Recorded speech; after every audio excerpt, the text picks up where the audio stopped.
Thank you very much for joining our interview series.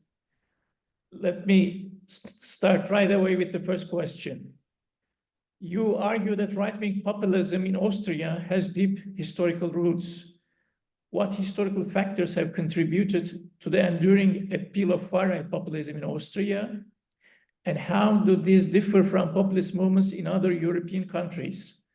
Could you also elaborate on these historical roots and how they have shaped the modern-day FPÖ?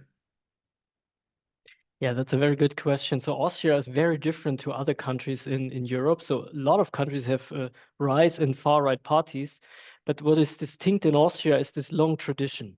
So even in the first democratic time of Austria, so after World War I, there was a big far-right camp. So there was a conservative camp, mainly aligned with the Catholic Church, and a workers' party on the left, but also a very strong far-right camp that was favoring to annex Austria to Germany. So pan-German, large pan-German state. And this was somehow unique. So this was also a camp to rely on then after World War II. So before World War II, also the Nazi Party was part of this camp, and a lot of those who then introduced a new party after World War II came basically from the Nazi Party. For example, well, the first leader of the FPÖ after World War II was a former SS member or SS leader even.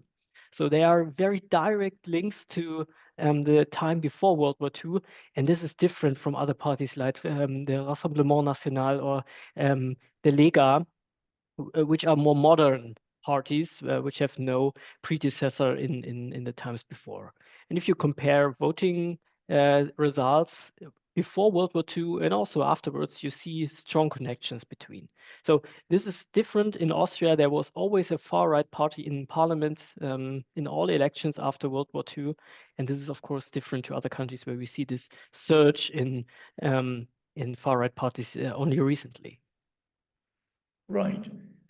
How has the rise of populism in Austrian politics over the past few decades impacted the country's political landscape, particularly with regard to the success of far-right parties like FPÖ? Yeah.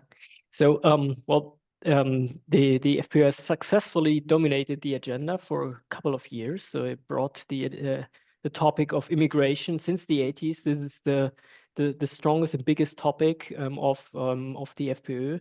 But also one specific thing about Austria is that the two big parties were very dominant in the 70s and 80s.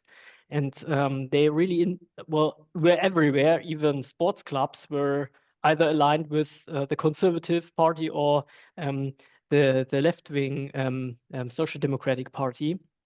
And really, you have to have a stand either for this side or the other one. And those who are not willing to either identify with the center-right or center-left, they were somehow left behind. And there was an impression that the country is just ruled by those two parties. And the FPÖ really successfully introduced the anti-establishment narrative. So we are other than the two main parties, and more people like this populist narrative of this anti-mainstream narrative. And these are the two components that make the FPÖ really a large party, anti-immigration and anti-establishment, so the classic populist components. And this was successful. For example, the ÖVP, the moderate right-wing party under Sebastian Kurz, really shifted their policies towards the far right, had very strict immigration policies, and so the FPÖ really had an impact on the political debate in Austria. Right. Could you explain what the propose stand for, and how do you think it evolved in the past several decades? Mm-hmm. Yeah, so this is the specific Austrian institution, Proporz. Proporz means that both big parties somehow were represented in everyday life. So from sports clubs over institutions like workers' associations. So you always have two, a red one, so there's the Social Democrat, and the black one, from the Conservative Party. And moreover, there were also all party governments in place, not at the federal level, but at the state level, also at the local level. So the council elections were reflected then also in the government, where all parties are represented. So no classic coalitions, but all parties represented there to make sure that both big parties get some piece, if you like, of the cake, were somehow represented in local and state governments. And this specific reports thing will lead to the impression that, well, it makes no difference who I vote for. In the end, both big parties are represented in the government. And yeah, so this is specific to Austria, and also maybe one contributing factor to the rise of the far right. They always refer to these proports institutions. You argue that Austria's main far-right party, FPÖ, is one of the most successful and prominent cases worldwide. Could you elaborate on the peculiar reasons why FPÖ has been so successful? Yeah, there are plenty, but let me mention a few. The first one is these historical roots. So these strong roots in the past. So there was already some far-right camp before World War II, and this was easy to connect with this. Well, secondly, in some places, Austria is a very traditional, very conservative country where it's easier to connect with as a far-right party, with representing also traditional values like family and so. And finally, yeah, Austria also has a long history of immigration and also, for example, immigration also from Germany, workers from Germany, for example, commuting to Austria. So there was also always this this strong implications of immigration long before, for example, Germany experienced such kind of immigration. And I think those are contributing factors. And of course, also Jörg Haider, who was one of the main persons of the FPÖ, really is probably invented really these populist ideas in the 80s by establishing this anti-establishment stance combined with anti-minority rhetorics. So the minority changed, but the anti-establishment rhetorics, this stayed. And he really was an entrepreneur. He was filling a gap others have left. And this was probably some reasons why we saw this first in Austria and not in other countries. Right. You underline that the two main and dominant Austrian parties in the post-1945 period are the Social Democrats and the Conservatives. Both parties accounted for up to 95% of all votes until the early 80s, but their vote shares have declined significantly since then. What happened in the 80s that led to the rise of FPÖ? Yeah, I would really, would highlight this role of Jörg Haider. So he really understood how to place populist slogans, and he really made the FPÖ from a 4 to 5, maybe 6% party to a 20-25% party from election to election. They gained more and more votes, and so it was really him who made the FPÖ a large party.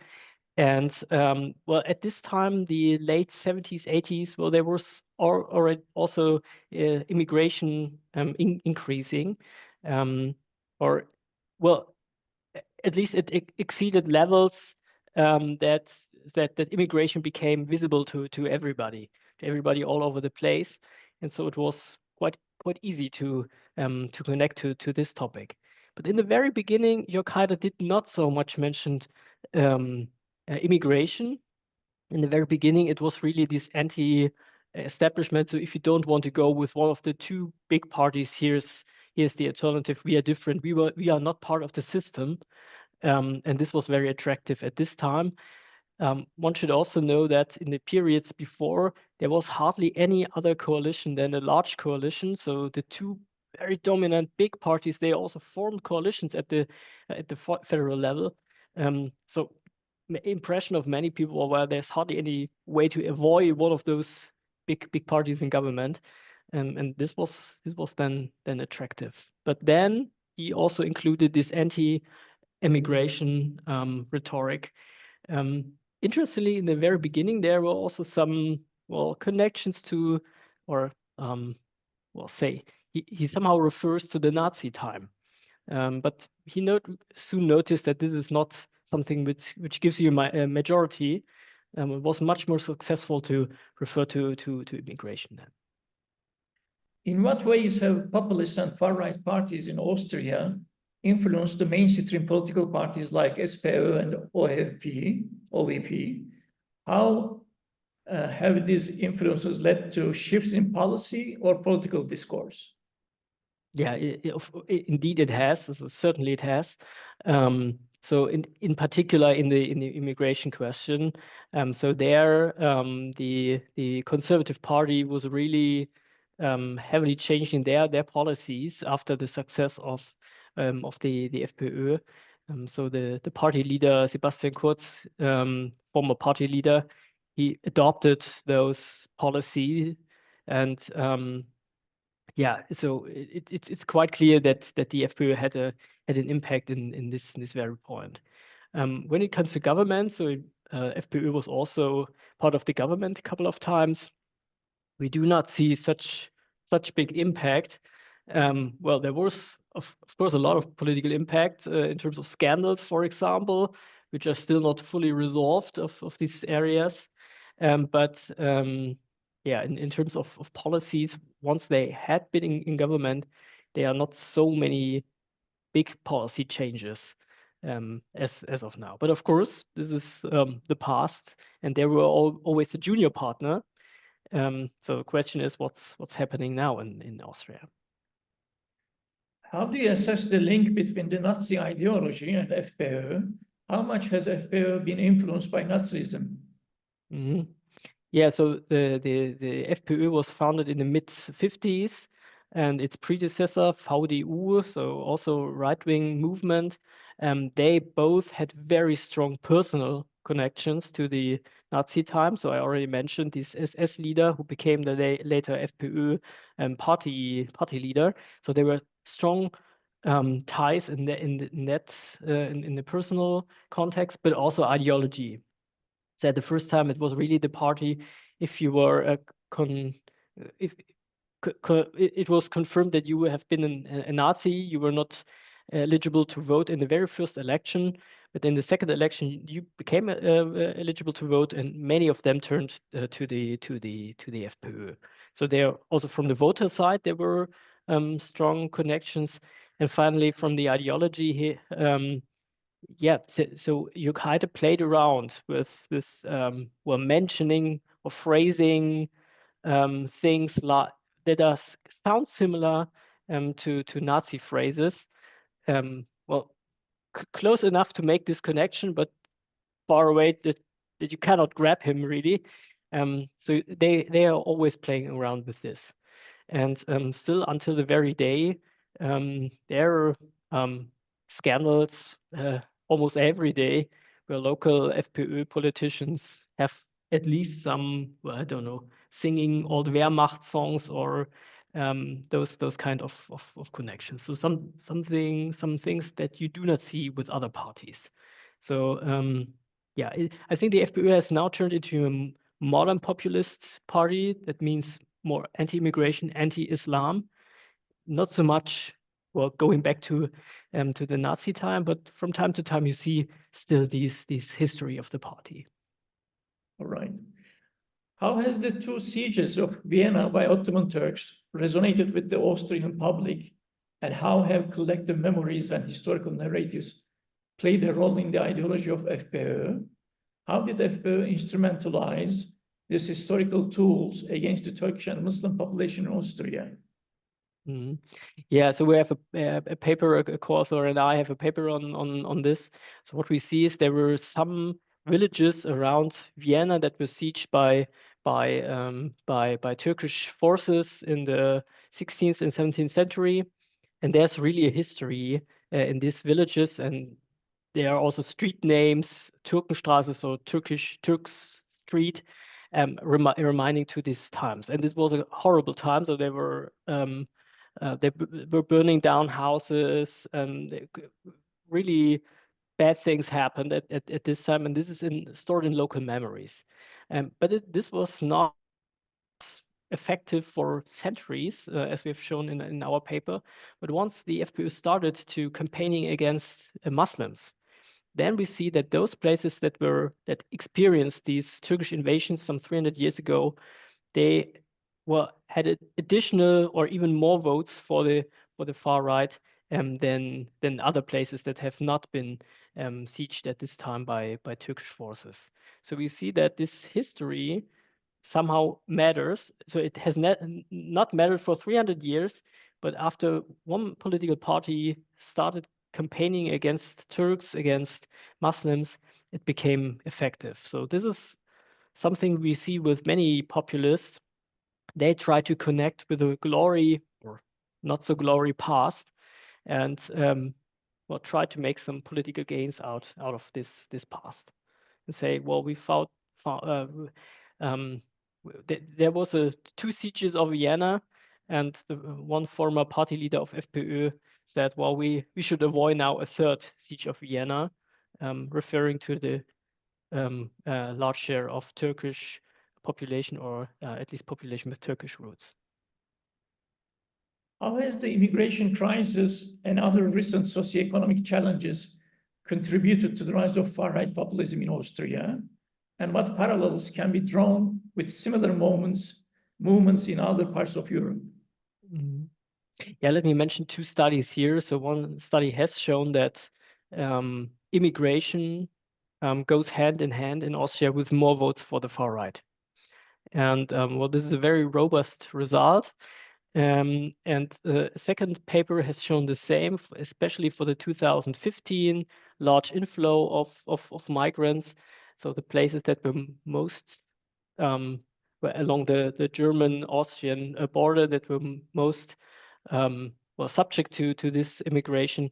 Yeah, we also see a big increase in the votes for the far right. What we see is a decrease in far right votes where people really get in touch, really get in contact with refugees in this year in 2015. So this reduced, by contrast, the success of the FPÖ.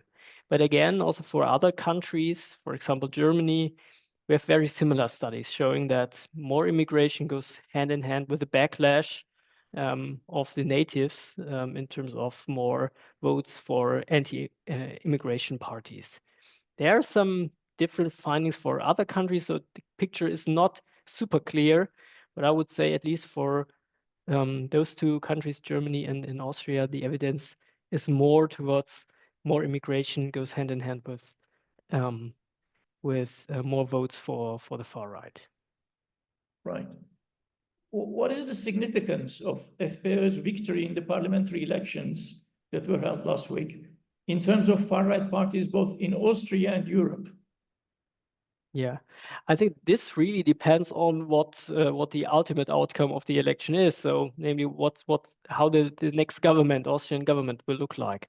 So, the far right won the election, yes, by a margin only of 1 or 2 percentage points, but was the number one party. But this also means, well, they get some 30% of votes. 70% did not vote for the far right, and it's not natural or not even some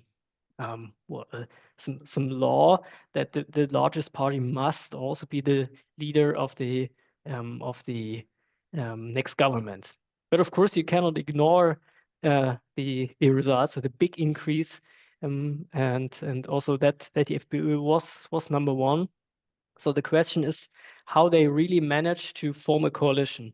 Or does this work? And there are many difficulties to this. So all other parties than the Conservative Party already ruled out any coalition with the far right. And also for the Conservative Party, well, being only a junior partner is quite something for a party that are used to have chancellors for many years. So I think it's not quite natural that the FPÖ will succeed in forming a coalition. The problem is, well, what else? There's again this large coalition of the two former main parties. This is possible, but no one really in Austria likes this. So the narrative is that these grand coalitions, they are not very good in solving problems. And yeah, the question is what else could be done. But of course, if it's, well, somehow possible to form a coalition, this would be, of course, a signal to other far-right parties that it's worth to go for number one. And even if you don't achieve an absolute majority, it seems to be possible then that you get into government. Maybe one big challenge is also the president. So in Austria, the president has a very strong role, and he's from the Green Party, and the Green Party even ruled out to vote for a parliamentary president of the far right. So they were very quite the opposite at the political spectrum. So it's very interesting to see whether a Green Party president wants to appoint a chancellor of the far right, and he is now about to organize the coalition discussions. Let's see. So it's not clear in which direction this goes, whether it's really possible to form a coalition with the far right or beyond the far right. This is the big question now. European Union's reaction to FPÖ's victory in 1999 and 2024 are quite different. This time around, EU has not reacted to the victory of FPÖ in alarmist terms. Do you think far-right parties have been mainstreamed in Europe in the last couple of years? Yeah, that's certainly one point, but and the other one is, well, we get somehow used to these kind of election results. We have learned that insulting 1/3 of the voters, in this case in Austria, is also not a good not a good way. And of course, and it's possible to form a coalition beyond FPÖ. So I think that might be reasons. And of course, there were also votes before in Austria where the FPÖ were even more successful. So in the last presidential election, so this was then the head-to-head race between the Green candidate and the far-right candidate, who had already almost 50% of the votes. And so there were other countries like France and in this case Austria, where we see in presidential elections, for example, that far-right candidates really achieve a large number of votes, far beyond the classic far-right camp. And so maybe those are also considerations. And also we learned that intervening from outside is certainly not very helpful to find a coalition, in particular if it's so complicated like in Austria now. Right. There are experts who believe that Herbert Kickl, the leader of FPÖ, would inevitably moderate, like Giorgia Meloni, the leader of the far-right Brothers of Italy, who has taken a more pragmatic course than most expected since becoming Italy's prime minister 2 years ago. Do you think we can witness a Melonization of Kickl as FPÖ has now won the elections? Well, that's an interesting one. Well, the difference is that Meloni really could rely on an alliance and a majority in parliament, while this is not still clear with Herbert Kickl. But Herbert Kickl, well, I would not underestimate him. He was really the mastermind of the FPÖ for the last, say, 20 years. Designed many campaigns, was somehow in the second row, but really had the big influence after stepping then in the first row after the big scandals of 2019 when the coalition broke up in Austria. So I would not underestimate him. He's very smart, and he will do everything he can to make sure that this coalition under his leadership will be formed. But I'm not sure how different this would look like. So he was already a minister of the Interior, and at this time he really tried to implement tough policies, anti-immigration policies, but it was mainly about rhetorics. So the question is whether it's different when the FPÖ would lead a coalition. But again, I would not underestimate him, and I believe he would do everything he can to make sure to be part of the next coalition. And lastly, looking ahead, what trends do you see in the future of Austrian populism and far-right movements? Do you expect these movements to gain further traction, or are they likely to diminish in influence? That's a good one. Well, so usually we see after being in government, we see a big drop in far-right votes. So people are disentrenched very, very soon after the FPÖ joined coalitions. But after that short period, they recovered and became even stronger. I don't know whether this is a rule. Well, again, what we already saw in the presidential election, that almost 50% of the population have at some point voted for the far right. So there is some kind of basis to rely on. I think an incumbency advantage is also something. So once you are the chancellor, you get some more, even more votes from people who are just rallying around the flag. So it really makes sense for FPÖ to really go for the chancellor and to lead the coalition, to really become an established part of the Austrian parliamentary system. Whether this requires some changing in the politics and policies of the FPÖ, well, I really would doubt this. So Herbert Kickl himself made clear that it was a big fault that at this time Jörg Haider, after his big successes, has not joined the government himself. And I think he is well aware of the faults of the past and will try to avoid them. So it's very likely that we see the FPÖ to be a permanent and very strong part of Austrian politics, at least over the next few years. Professor Roesel, thank you so very much for your time. Appreciate it. Thank you very much for talking to me.